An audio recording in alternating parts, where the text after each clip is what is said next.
उसके पूर्व हमको यह समझना चाहिए कि श्रीमद् भागवत कथा की पद्धति क्या है एवं उस कथा का श्रवण करने का नियम क्या है और भागवत कथा क्यों सुनी जाती है। ऐसा क्या कारण है कि भागवत कथा श्रवण करने से पितरों को भी मोक्ष मिल जाता है। इसका कारण क्या है? इन सब में विशुद्ध विमोचन किया गया है, उसे हम महात्म कहते हैं। आज हम प्रथम दिवस की कथा में महात्म में प्रवेश करते हैं। देखिए महाराज, अगर किसी भी चीज का जब तक हमको महत्व मालूम नहीं पड़ेगा, जब तक हम उस चीज को नहीं समझेंगे। जब हमको किसी चीज का महत्व ही मालूम नहीं कि इस चीज का क्या महत्व है, तो आइए अब हम उस महात्म में प्रवेश करते हैं। श्रीमद् भागवत कथा के प्रथम श्लोक को जिसको भी आता है मेरे साथ सभी बोलेंगे। सच्चिदानंद रूपाय विश्वोत्पत्त्यादि हेतवे तापत्रय विनाशाय श्री कृष्णाय वयं नमः। श्री कृष्णाय वयं नमः। सच्चिदानंद रूपाय विश्वोत्पत्त्यादि हेतवे तापत्रय विनाशाय श्री कृष्णाय वयं नमः। महाराज, समझने योग्य बात क्या है? जीवन में तीन बातें समझने योग्य। सत घन चित घन आनंद। पहला क्या है? सत आनंद। अब महाराज कहते हैं सत किसे कहते हैं और चित किसे कहते हैं और आनंद किसे कहते हैं, पहले ये समझना है हमको। तो महाराज सत कहते हैं अविनाशी को, जन्म लेता हो ना ही कभी मरता हो, जो पहले भी सत्य था, अभी भी सत्य है और अंत में भी सत्य ही बचेगा। तो सत्य क्या है? सत्य श्री कृष्ण है। परमात्मा ही सत्य था, परमात्मा ही सत्य है और परमात्मा ही सत्य रहेगा। सत्य कहते हैं श्री कृष्ण को। दूसरी बात है महाराज चित्त।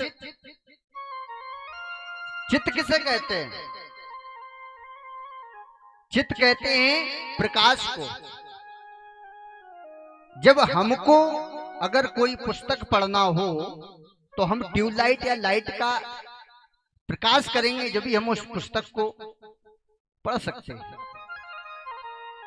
अगर अंधेरे में कोई वस्तु हम ढूंढ रहे हैं, जब तक हम प्रकाश नहीं करेंगे जब तक हमको वो वस्तु नहीं मिलेगी। तो भगवान का स्वरूप कैसा है महाराज? प्रकाश स्वरूप है। भगवान दूसरों को अंधेरे से प्रकाश की ओर खींचकर लाते हैं, ऐसा भगवान का स्वरूप है। तो चित्त भी क्या है महाराज? चित्त भी श्री कृष्ण है। अब तीसरी बात महाराज आनंद। आनंद किसे कहते हैं महाराज? आनंद शास्त्रों में, वेदों में आनंद की व्याख्या बड़े अच्छे से बताई गई है। आनंद किसे कहते हैं? देखिए महाराज, डल्लब के गद्दों पर सोने का नाम आनंद नहीं है। एसी रूम में विश्राम करने का नाम आनंद नहीं है। अरबों खरबों की संपत्ति इकट्ठी कर लेना, करोड़ों का बैंक बैलेंस कर लेने का नाम भी आनंद नहीं है। महाराज आनंद तो बाहर होता ही नहीं है। आनंद तो अंदर का विषय है, आनंद तो केवल अंदर होता है। आनंद केवल भगवान की कथा में, भगवान के भजन में, भगवान के दर्शन में आनंद है। बाकी संसार में लोग आनंद ढूंढते हैं, संसार में आनंद नहीं है। जिस चीज से परमात्मा का नाम जुड़ जाए वहां आनंद है।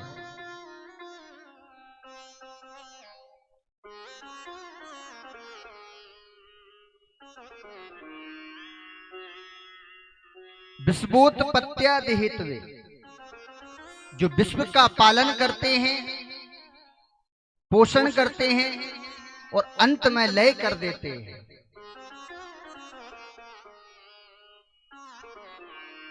तापत्रय विनाशाय, तथा तीनों तापों को, तीन ताप कौन से? दैहिक, दैविक और भौतिक। तीन ताप होते हैं महाराज, दैहिक, दैविक, भौतिक।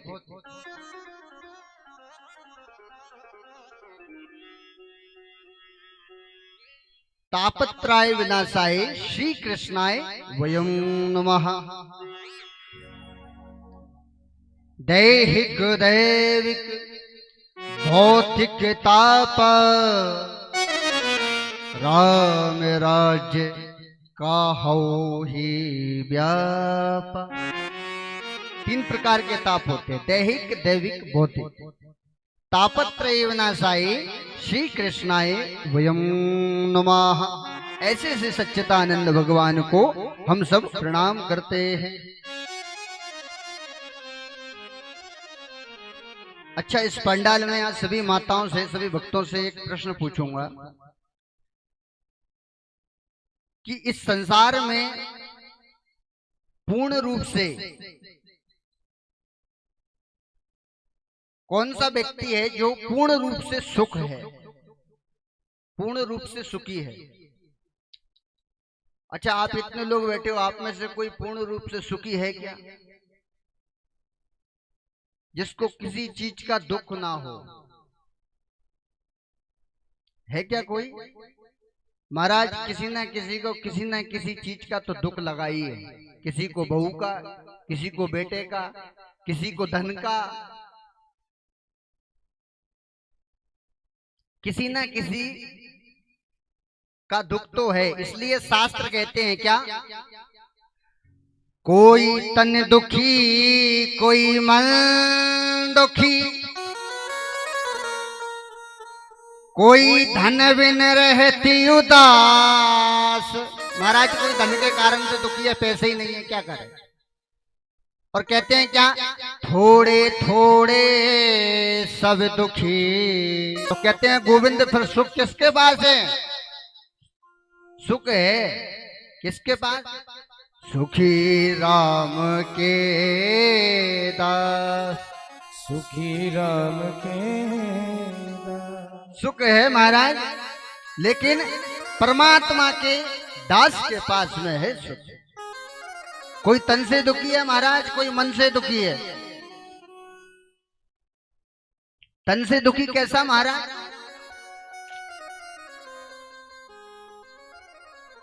एक बार मैं महाराष्ट्र गया था, बहुत पैसा था उनके पास, बहुत पैसा था, इतना धन, इतना कारोबार, गाड़ी, बंगला, सब कुछ था। लेकिन वो सेठ जी जब मेरे सामने भोजन कर रहे थे तो उनकी भोजन की थाली में मैंने क्या देखा कि वो दो पतली पतली चपाती और मूंग की दाल से वो चपाती खा रहे थे। मैंने देखा तो मेरे नेत्र सजल हो गए और मैंने सेठ जी से पूछा कि सेठ जी, आपके पास इतना धन वैभव, इतनी संपत्ति होने के बाद आप मूंग की दाल और दो चपाती खा रहे हो? अरे आप चाहो तो 56 प्रकार के व्यंजन खा सकते हो, आप इतने करोड़पति, गाड़ी बंगला सब कुछ है आपके पास तो, और आप ये क्या, 2 चपाती और मूंग की दाल खा रहे। सेठ जी मुझसे कहने लगे, पंडित जी धन है, वैभव है, संपत्ति है, सब कुछ है, मगर क्या करूं, मेरा शरीर साथ नहीं देता। मैं तन से दुखी हूं, मेरा तन साथ नहीं देता। तीखा खा लूं तो ब्लड प्रेशर हाई हो जाता है, मीठा खा लूं तो शुगर बढ़ जाती है। डॉक्टर ने मना कर रखा है, इसलिए गुरुजी 2 चपाती और ये मूंग की दाल खाता हूं। देखिए महाराज, वो सेठ जी के पास इतना धन संपत्ति सब कुछ होने के बावजूद भी उनका तन साथ नहीं देता।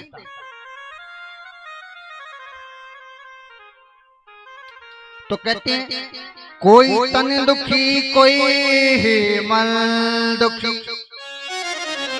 महाराज मन से दुखी कैसा? अब महाराज किसी की बेटी भाग गई या किसी का बेटा भाग गया, या महाराज किसी माता का एक ही पुत्र बोई चोर निकल गया,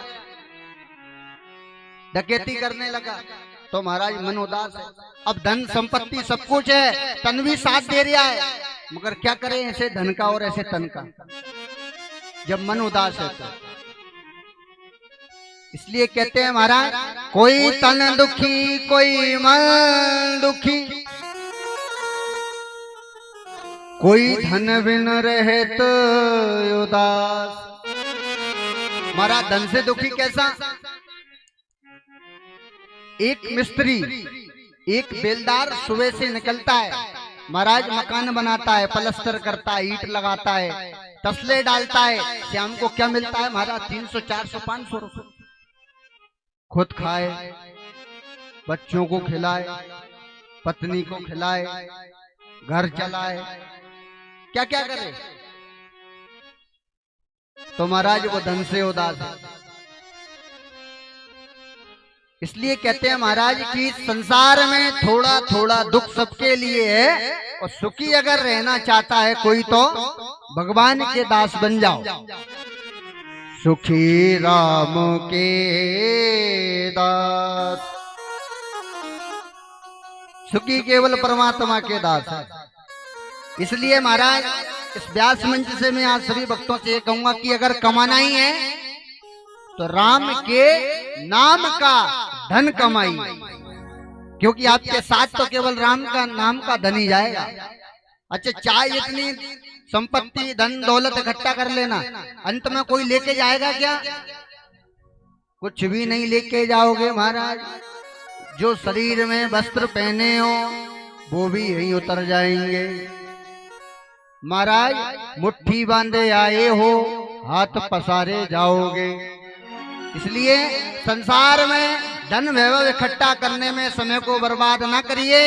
धन कमाना ही है और धन इकट्ठा करना है तो महाराज राम के नाम का धन इकट्ठा करिए, क्योंकि अंत समय तो केवल महाराज यही जाएगा। अंत समय केवल यही जाएगा। वहां डायरी में यमराज सब लिखते हैं चित्रगुप्त कि आपने कब कितना भगवान का नाम लिया। इसलिए महाराज जितना हो सके भगवान का भजन करो। भगवान का भजन करने का कोई समय नहीं होता महाराज, कभी भी करो। सुबह शाम उठते बैठते खाते पीते भगवान का सुमरण तो आप भाव से लो या कुभाव से लो, भगवान का नाम तो कल्याण ही करेगा। भगवान का नाम यही ऐसा। इसलिए महाराज भगवान का भजन करना चाहिए। इसलिए कहते हैं महाराज अगर लगन लगाना है तो किससे लगाओ? किससे? संसार से। लगन लगाना है तो महाराज केवल परमात्मा से लगाओ। अगर परमात्मा से एक बार लगन लग गई तो महाराज ये ऐसा नशा है कि फिर दोबारा उतरेगा भी नहीं। लगा कर तो देखो भाव से।